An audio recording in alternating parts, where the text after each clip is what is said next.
I want to start by thanking all the people who have organized this today. I am touched, I am blown away, I am angry, I am sad. I feel so many things. In case you're wondering, yes, that thing around my neck is a dog collar. And yes, I've heard it all before. Wow, a black vicar. Wow, you're young for a vicar. Are you playing dress up? I'm here to talk about the pain and suffering of racism. Pain is being told to sit at the back of the bus or use a different entrance. Pain is unjustified stops and searches by police because you're black. Pain is lying in a hospital bed, waiting for treatment while you are in pain, but the doctors do not believe you because you're black. And I'm supposed to then stand every Thursday and clap?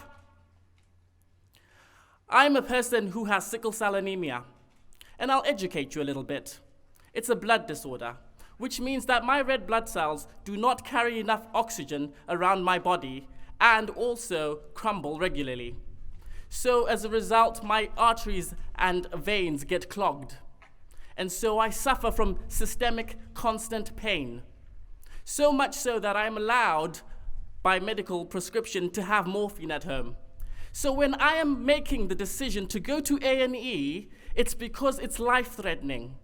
And I do not want to spend an hour trying to convince a doctor that I am in pain.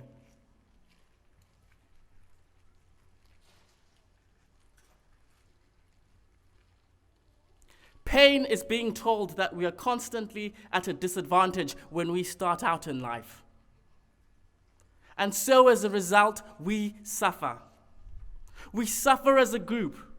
We suffer at the hands of institutions, educational institutions, corporate institutions, and civic institutions. We suffer in schools and universities because, oh, isn't it so much fun to go to a party in blackface?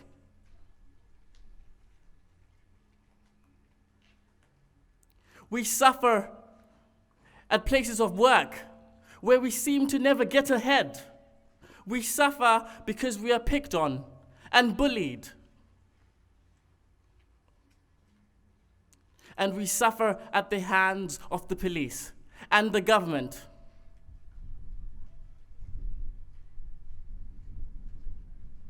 Suffering produces trauma. And some of the reactions that you get now are trauma-based reactions. And I'll tell you another little story, for example.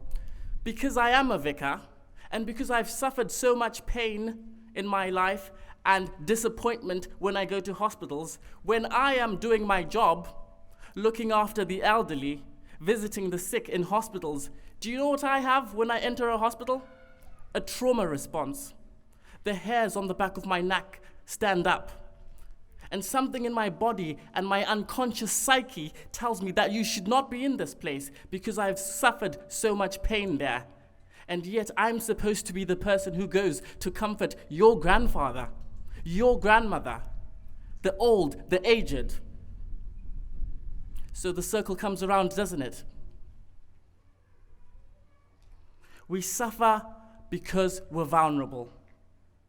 We're picked on and not understood, cast out and not listened to, as if we do not have something to say or something valuable to contribute.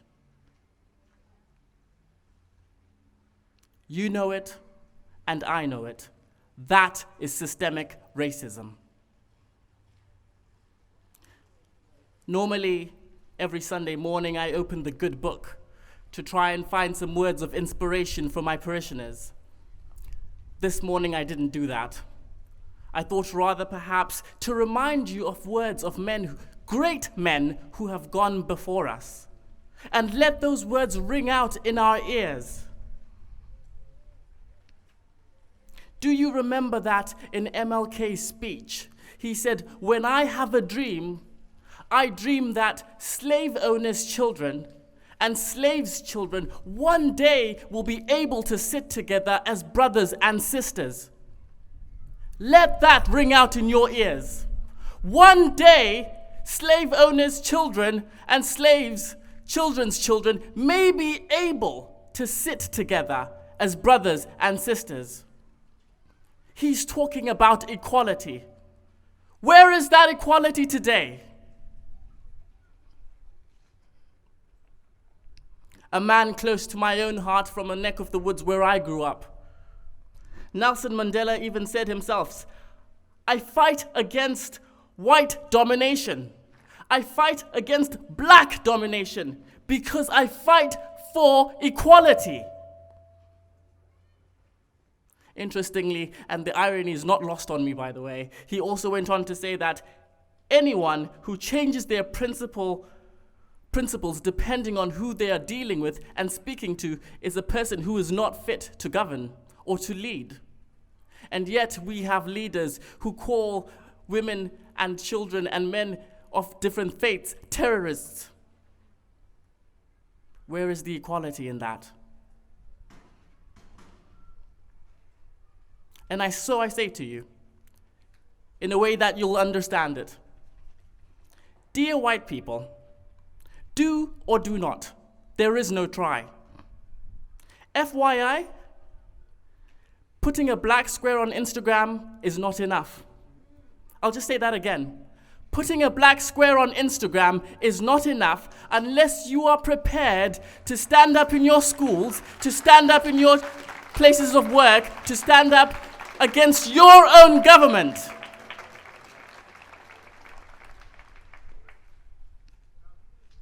You must unlearn what you have learned. You must unlearn what you have learned. Racism is taught. And so you have to unlearn it. And I'm sorry to say this, but I'm not going to teach you. I do not have the time because I actually have real life battles to fight in my own life. And in the same way that I am expected to excel in my place of work or to go to university, perhaps it's your turn to learn.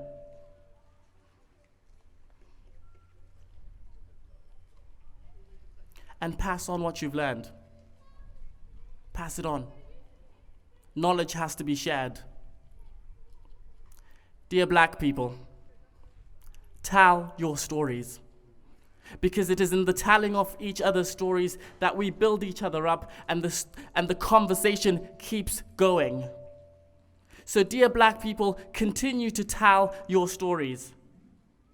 And do not be afraid of the stigma of being called an angry black man or an angry black woman, because that is just another tool of oppression. You have to say what you feel. You have to contribute. You have to show up. Do not be afraid of the stigma. Say it as it is. And finally, I say this. Let your hair grow. Grow it out long, grow it out proudly, because you are beautiful. And let no one ever make you afraid. All men are created equal. God hates nothing that he has created. Thank you.